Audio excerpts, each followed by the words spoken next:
Bom, pessoal, então agora a gente vai resolver um problema envolvendo a simetria planar, tá? A gente tem discutido aqui problemas com simetria esférica e simetria cilíndrica. Agora vamos para um problema de simetria planar.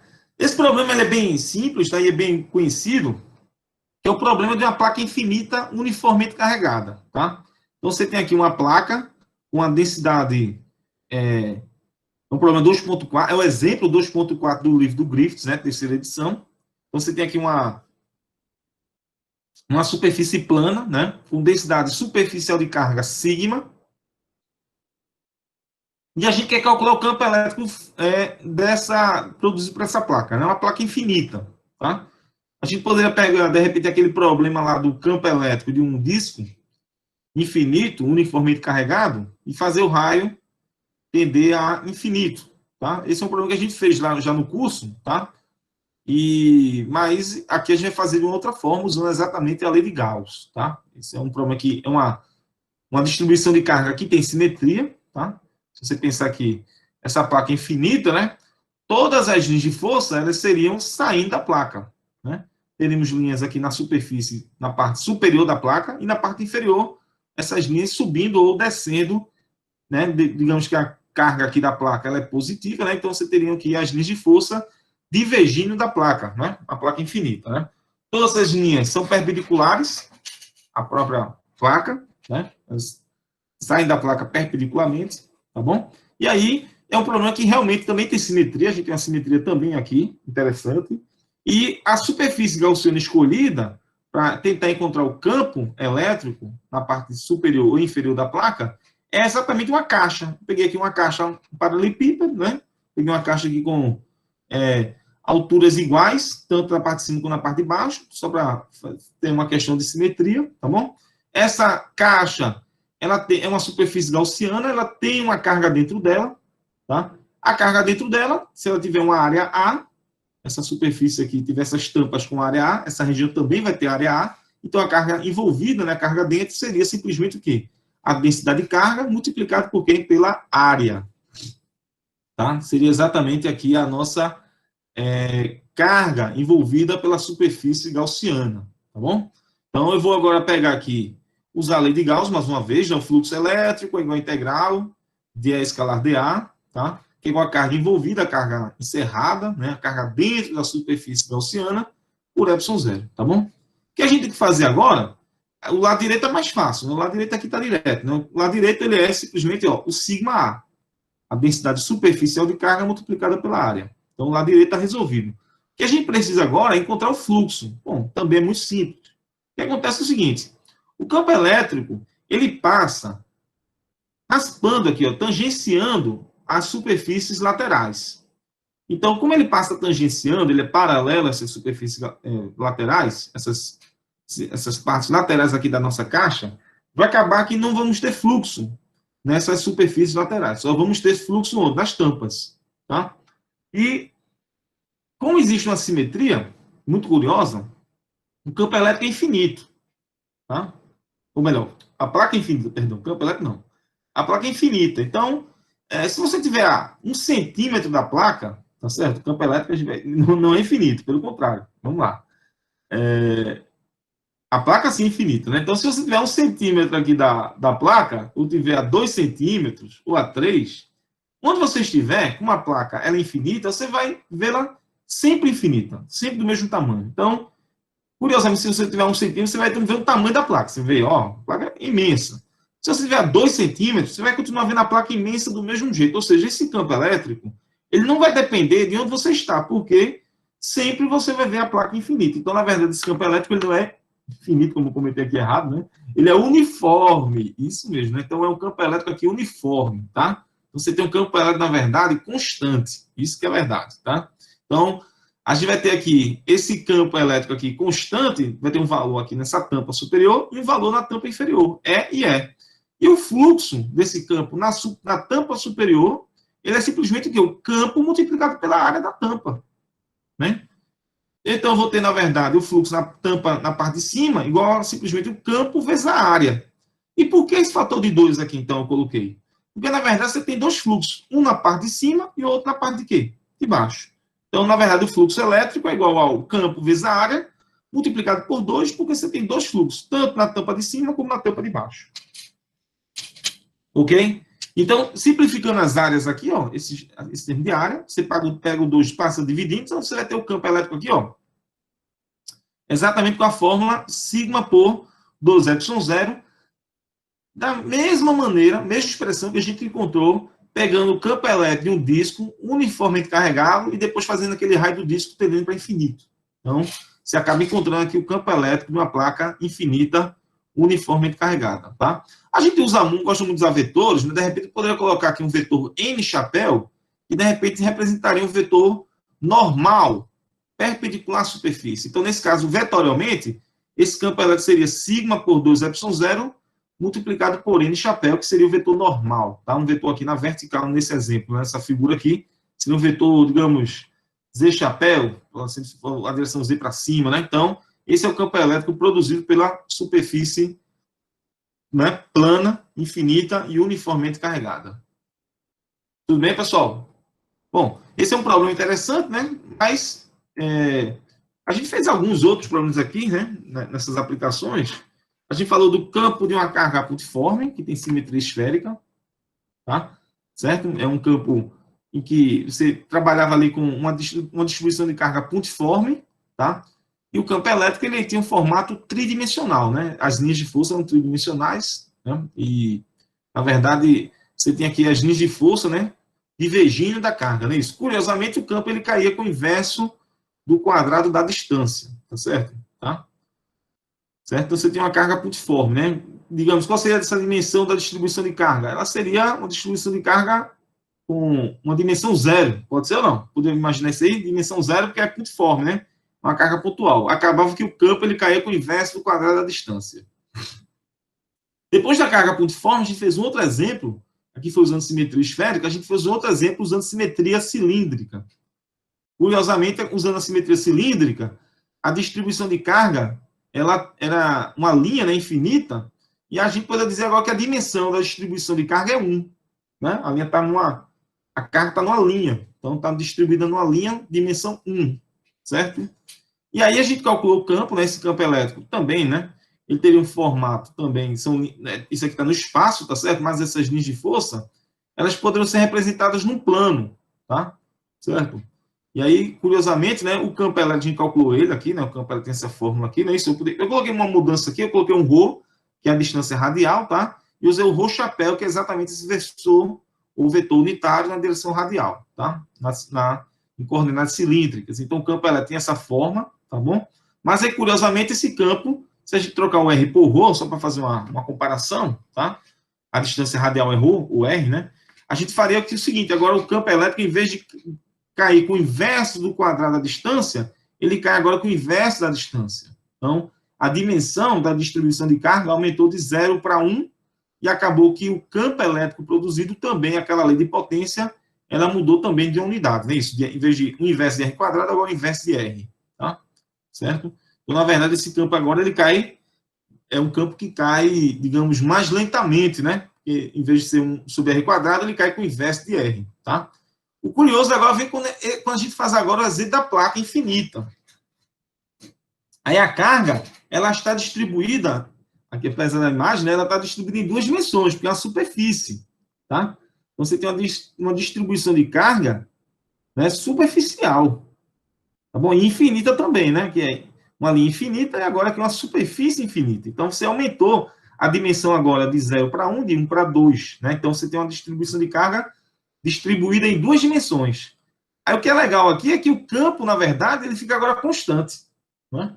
Ele nem cai mais, é um campo agora uniforme. Então, você vê como é curioso isso aqui, né? Que a forma da distribuição de carga, né? Se ela é pontiforme, é uma linha, é uma placa infinita, né? Uma linha infinita, uma placa infinita, ela influencia exatamente como é que o campo ele vai enfraquecendo, né? No primeiro caso, ele vai com o inverso do quadrado da distância para a carga pontiforme, depois ele cai com o inverso de R para a linha infinita, e para uma placa infinita ele acaba sendo constante, né?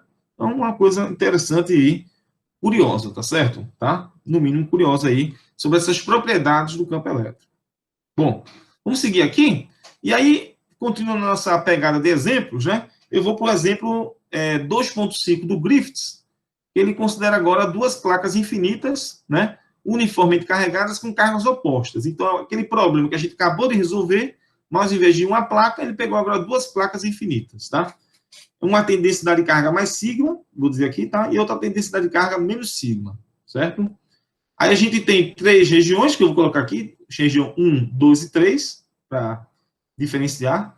A região 1 é a região à esquerda da placa sigma. A região 2 é entre a placa mais sigma, de carga mais sigma, e a placa de carga menos sigma. É a região entre as duas placas. Tá? E a região 3 é a direita da placa com carga menos sigma, tá?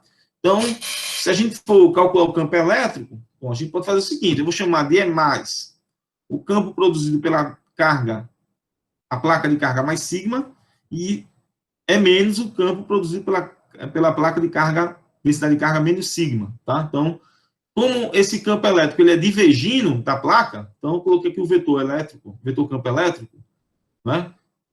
Em um desenho aqui na cor preta, não é isso? Tá? Ele aponta para a esquerda, na região 1, mas nas regiões 2 e 3, ele aponta para a direita, porque é um campo elétrico divergindo, não é isso? Então, ele está saindo da placa, tá bom? Não é? Ele está tentando divergir, ele vai divergir da placa aqui, né? De carga mais sigma. Na placa de carga menos sigma, o campo elétrico agora, ele aponta no lado direito aqui, né? Para a esquerda, certo? Ele aponta para a própria placa, né? E na região esquerda, ele aponta para a direita, que também vai apontar para a placa, né? Um campo convergente, né? Já que a densidade de carga ela é negativa, o campo aponta para a própria densidade de carga, não é isso?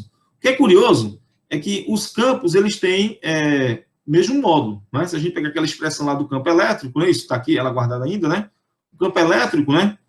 Ele é sigma por epsilon zero. Melhor, sigma por 2 epsilon zero. Está aqui a expressão, né? Certo? Então, você tem aqui, na verdade, os campos têm a mesma expressão, né? Que era para faltar um sinalzinho, né? O campo resultante aqui na região 2, né? Ele vai ser a soma dos dois campos, da placa mais sigma, que é o E mais, e o E menos. Então, esse vai ser o campo resultante, tá bom? Né? E esses campos, eles têm a mesma expressão, sigma por epsilon zero, 2 epsilon zero, perdão, sigma por 2 epsilon zero. Então, esses dois campos aqui, ó, eles vão se cancelar nas regiões 1 e 3. Então, nas regiões 1 e 3, o campo elétrico vai ser nulo, não vai ter campo elétrico fora da região entre as placas. Só na região interna entre elas, a gente vai somar esses dois campos. Ao somar esses dois campos, a gente tem o sigma por 2 epsilon zero, sigma por 2 epsilon zero, na direção de chapéu, o resultado que a gente vai multiplicar aquele campo por 2, a expressão do campo por 2, e a gente tem que o módulo do campo vai ser sigma por epsilon zero, tá? Essa é a expressão aí do campo resultante. Tudo bem, pessoal? Tranquilo? Então, esse é o campo elétrico dentro das placas. Isso aqui na verdade, um capacitor, né, de placas paralelas, né? Já vou estar a falar desse probleminha logo mais, não é isso? Então, a gente tem um campo aí de um capacitor de placas paralelas, é apenas um campo elétrico uniforme entre as placas, não tem campo elétrico fora das placas, não é isso? Claramente, se a gente fosse desenhar aqui agentes de força, a gente teria vetores aqui, ó, de uma placa para outra, não é isso? Tá certo? E fora das placas, nessa região externa aqui, não teríamos linhas de força, porque não existe campo. O campo acabou das duas placas lá se anulando na região fora delas. Ok? Bom, então esse é o problema aí de continuidade lá da simetria planar, não é isso? Né? Da simetria para quando a gente usou lá o campo de uma placa uniformemente carregada, não é isso? Então, a gente estendeu agora para duas placas de cargas opostas. Bom, agora ao invés de duas placas com cargas opostas, a gente vai fazer agora o problema 2.17. É o seguinte, é o campo elétrico produzido por uma placa infinita de espessura 2D, aquela placa que a gente começou aqui o problema, ela era fininha, né? Agora essa aqui tem uma espessura 2D, e ela está carregada com a densidade volumétrica ρ. Então, de novo, a gente vai usar a simetria aqui planar. Vou pegar de novo uma caixa, um formato paralelepípedo, né? Uma caixa paralelepípedica, né? Com área A, tá certo? Né? Vamos ter fluxo nas tampas, como a gente fez anteriormente, e não teremos fluxo nas laterais, tá bom? Então, Se a gente vai querer calcular o campo elétrico tanto dentro dessa placa como fora, tá bom? Certo? Primeiramente vamos começar calculando o campo elétrico fora, né? Digamos então que a gente pegou aqui o Y, né? Essa linha aqui, né? Isso, ela tem uma distância maior que D, tá bom? Certo? A figura não mostra bem, mas eu queria colocar, na verdade, esse Z e esse X, né? Esse plano XZ, exatamente no meio, no centro na parte simétrica da placa, né? Da placa espessa, tá bom? Mas aí eu vou pegar aqui mais simples, eu vou pegar o Y é maior que D. Y maior que D, a placa total tem espessura 2D, eu peguei aqui um Y em módulo, né? Seria 2Y, seria Y à direita e menos Y à esquerda. Então, a largura total da caixa ficaria, só para ilustrar, né? Ficaria 2Y, tá? Só para ilustrar aqui, eu teria uma largura aqui, uma largura dessa caixa, esse comprimento aqui da superfície gaussiana seria 2Y, ok? Então, Y é maior que D. Então, o fluxo elétrico, né, vai ser, de novo, aquele fluxo nas duas tampas. Então, vai ser 2 vezes vezes A, tá certo? 2 vezes A, tá? E a carga envolvida vai ser simplesmente a densidade volumétrica de carga, a carga envolvida, a carga encerrada, vai ser a densidade volumétrica de carga, vezes o volume. Claramente, você vai pegar o volume da superfície gaussiana, você vai pegar esse volume da caixa verde, que é exatamente onde tem carga.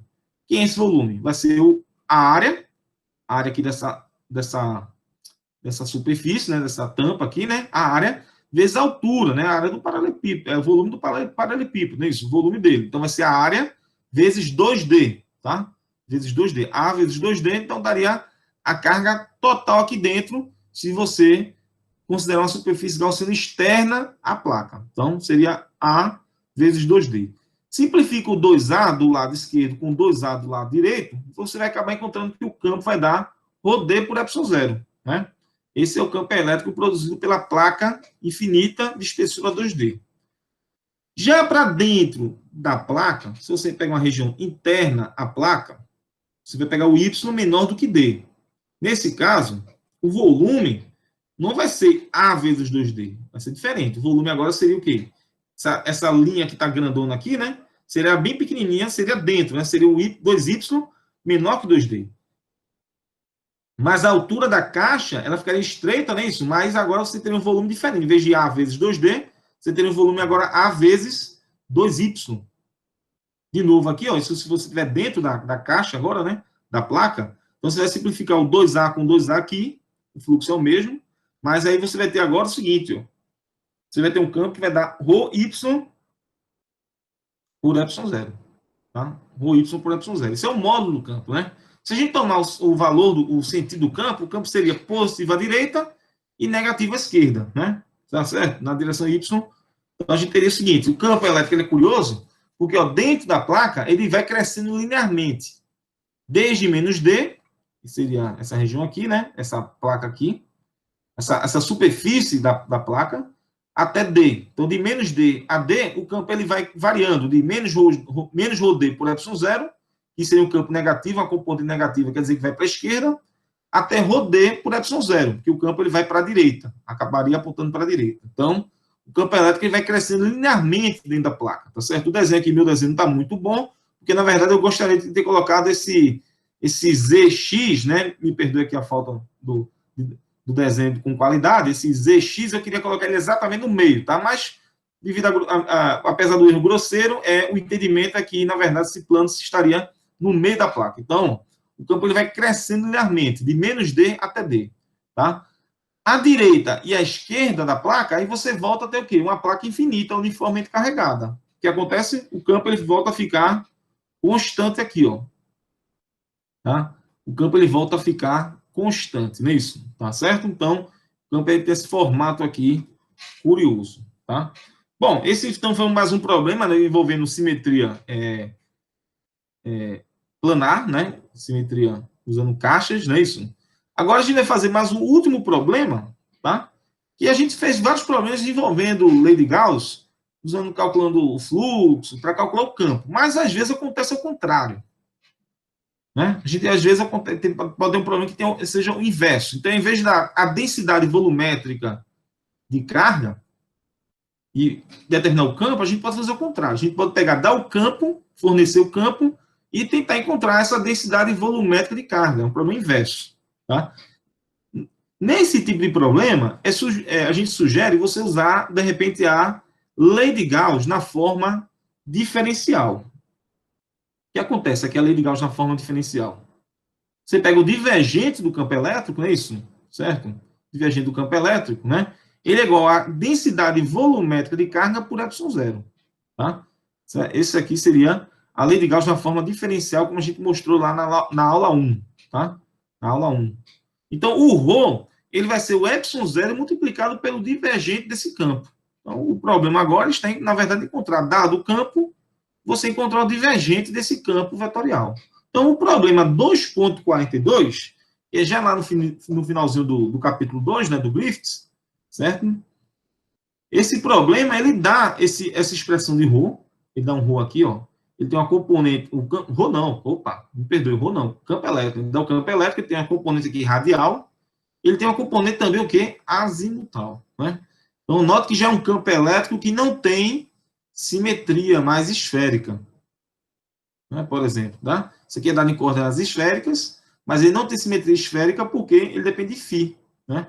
É um campo aí que não tem uma determinada simetria, tá certo? Então, como é que a gente encontra a densidade volumétrica de carga para esse tipo de campo? Então, tranquilo, é só calcular, aplicar aqui o divergente. Como já foi dado o problema, um campo em coordenadas esféricas, já está dado aqui o campo em coordenadas esféricas, eu vou pegar aqui o divergente em coordenadas esféricas, que é 1 sobre r quadrado, del r, r quadrado é de r, mais 1 sobre r seno, del θ, não é isso? Seno de θ é θ, que seria a componente polar, ele não tem componente polar, só tem componente azimutal e radial, e 1 sobre r seno del φ, né, que é a componente agora azimutal, del φ. Então, certo? A gente tem um campo elétrico, né? E eu vou usar exatamente essa expressão. Onde é que encontra essa expressão aqui, professor? Dentro no Griffiths, no capítulo 1, ou lá no finalzinho do livro, né? Tem uma tabela lá com divergentes em coordenadas retangulares, cilíndricas, esféricas, tá? Então, você vai encontrar essa expressão lá. No finalzinho do livro do Griffiths, tem uma tabela com essas expressões de divergentes, tá? No capítulo 1 também, é o capítulo de análise vetorial. Bom, aí a gente tem aqui como encontrar a componente radial. Tem, ó, a componente radial é o que multiplica o Rzinho chapéu, é o A por R. Apesar do R aparecer aqui embaixo, A por R é exatamente a componente radial desse campo elétrico. Tá? A componente azimutal, na direção de φ-chapéu, né, é o BC de θ cosseno de φ por R. Tá? Esse é exatamente o Φ aqui. Ó. Bom, então, pegar esses dois campos, eu vou jogar eles lá dentro, né? Claramente, esse aqui eu não vou ter porque ele é nulo. Então, esse aqui já desaparece, esse termo do meio, né? Então, o resultado aqui, quando você jogar essas expressões aqui, ó, vou colocar o A por R aqui dentro, tá? O A por R vai lá para dentro, né? Certo? E vou também colocar essa expressão do B seno de θ cosseno de φ por R, né? B seno de θ cosseno de φ por R, que é a componente que multiplica φ-chapéu, também vou colocar aqui dentro, não é isso? Tá? Então, o resultado aqui fica tranquilo, né? Porque, veja, R quadrado por R simplifica, dá R, né? Então, você vai derivar o Rzinho em relação a R, dá 1. Então, o resultado que esse termo aqui, ó, que veio da componente radial, ele vai dar um A por R quadrado. Uma contribuição A por R quadrado, multiplicada por ε0, na distribuição volumétrica de carga. Certo? E aqui o seno de θ simplifica com esse seno de θ, porque a derivada em φ, então o seno de θ cai fora, tá certo? O Rzinho também vai cair fora, porque a derivada em φ, o Rzinho também cai fora. Vai ficar um Rzinho vezes Rzinho dá o R quadrado, aí a derivada parcial em φ. Né? Só vou ter que derivar o cosseno. Bom, a derivada do cosseno em relação a φ, né, o cosseno de φ derivado em relação a φ, dá menos seno de φ, então cai fora também. Como também já caiu fora a constante B. Então, você tem exatamente essa expressão aqui para a densidade volumétrica de carga, né, dada a expressão desse campo elétrico. Tá bom? Certo, pessoal?